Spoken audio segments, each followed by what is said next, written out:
오늘 일면 톱 뉴스로 시작하도록 하겠습니다. 첫 번째 뉴스는요, 윤석열 대통령의 이 새마을 정신에 대해서 말씀드리도록 하겠습니다. 잘 살아보세. 지금까지는 이 새마을 정신으로서 이 잘 살아보세인데, 오늘 윤석열 대통령이 지금 거의 50년이 지나서 이 새마을 운동, 새마을 정신을 다시 가져왔습니다. 새마을 운동으로 과거의 고도 성장 영광을 재현하자. 과거에 우리 대한민국이 고도의 성장을 만들어냈다. 그 영광을 지금 2023년 재현하자는 겁니다. 특히 이번 대회의 제목은요, 청년의 약속입니다.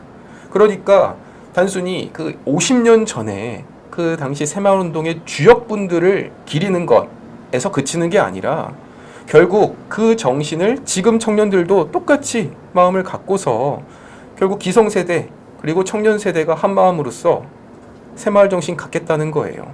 갖자는 겁니다. 그러면은 과연 그 새마을 정신이 무엇인지 한번 제가 말씀을 드릴게요. 1970년대에 박정희 대통령이 새마을 운동을 어떻게 보면 선포를 하면서 하신 말씀입니다. 한 세대의 생존은 유한하나 조국과 민족의 생명은 영원할 것이다. 오늘 우리 세대가 땀 흘려 이룩하는 모든 것이 결코 오늘을 잘 살고자 함이 아니요, 이를 내일의 세대 앞에 물려주어 길이 결의의 영원한 생명을 생동케 하고자 함이다. 다시 말해서 그 당시 1970년대 우리 대한민국이 얼마나 가난했습니까? 잘 살아보자는 운동을 벌였는데, 여기서 중요한 말은 우리 세대에서 끝나지 않는다는 거예요. 우리야 잘 먹고 잘 산 다음에 죽으면 끝이겠지만 조국이랑 민족은 영원하다. 다시 말해서 우리가 그 1970년대 새마을 운동을 벌이면서 시작하는 그 새마을 정신이 우리 대한민국의 국익으로 이어질 수 있도록, 이 평생 영원히 이어질 수 있도록 우리가 힘써 대한민국의 국익을 위해서 일해보자. 이것이 새마을 운동, 새마을 정신입니다. 지금 정치권을 보면요, 정말 눈앞에 있는 이익만 쫓고 있지 않습니까? 민주당의 국회의원, 국민의힘 국회의원, 비록 수는 뭐 300명이면은 충분히 대한민국 굴릴 수 있는 숫자예요. 그런데 지금 이 정치권의 뉴스를 보면은 정말 이 오늘 내일 하는 여기에만 매몰되어 있지, 결국에 빚이 많아지면 다음 세대에 물려주면 돼. 내년 총선에서 이기려면은 내가 이렇게 해야 되고, 내년 총선에서 지지 않기 위해서는 반대 정당이 저렇게 하는 걸 막아야 돼. 정말 눈앞에서 지금 눈이 멀어 있는 거예요, 사실상. 다시 말해서 윤석열 대통령이 강조한 이 새마을 운동, 새마을 정신이라 함은 그 박정희 대통령이 그 1970년대 가장 가난하던 그 대한민국의 그 상황에서 단순히 우리만 잘 먹고 잘 살지 말자. 대한민국이 영원히 잘 살 수 있는 그러한 운동을 해보자. 그러면서 첫 번째로 강조한 것이 정신입니다. 우리 생각이 깨어 있어야 된다는 것이죠.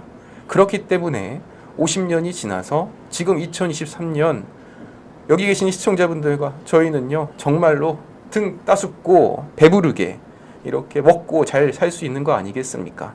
그런 점에서요, 저는 여야를 떠나서 윤석열 대통령이 지금 국민의힘이다 이런 걸 떠나서 다른 민주당의 대통령이 당선이 된다고 하더라도 무조건 이 대통령의 첫 번째 가치관의 방향은 국익입니다.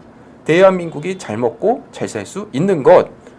배가 불러야 거기서 민주당이 말하는 인권도 얘기가 나오는 것이고, 여러 가지의 다양한 PC 이런 운동도 벌일 수 있는 거예요. 페미니즘 같은 이런 지금 극단적인 페미니즘과 같은 이런 다양한 이념들도 결국 배가 불러야 나올 수 있는 것이지, 북한에서 지금 PC주의, 페미니즘 이거 발언이 가능하겠습니까?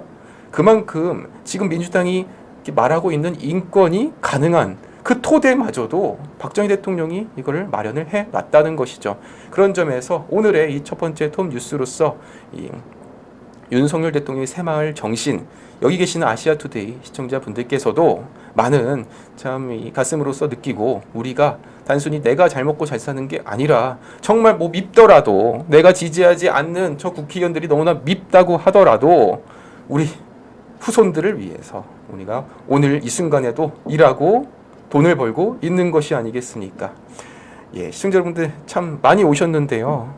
예, 오늘부터 이제 본격적인 첫 이제 주의 시작이 되니까요. 구독, 좋아요 버튼도 한 번씩 부탁드리도록 하겠습니다.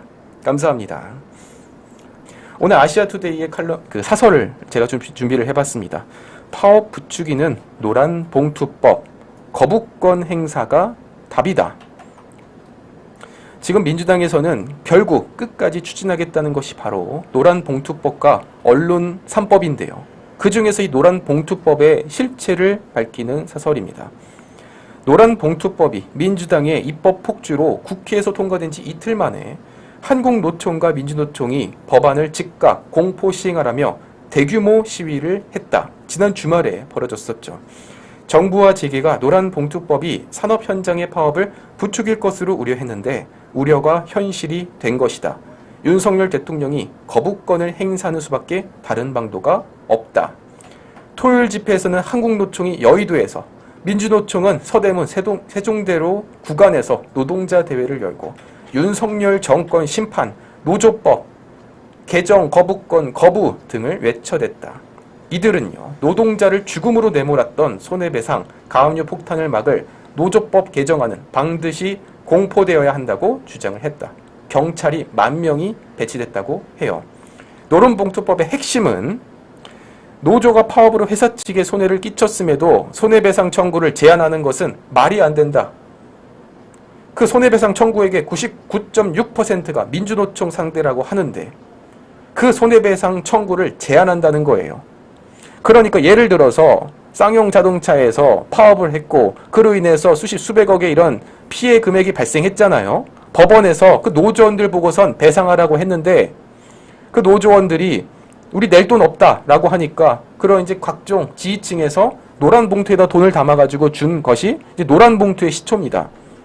이제 앞으로 이 노란 봉투법이 만약에 혹여나 5년 뒤에 정권이 바뀌고서 노란 봉투법이 실제로 시행이 된다? 이제는 노조가 갑이 되고 기업이 을이 되고 그리고 그 기업의 주주들이 대주주가 병이 되는 이러한 사회가 뒤바뀌는 모습이 될 겁니다.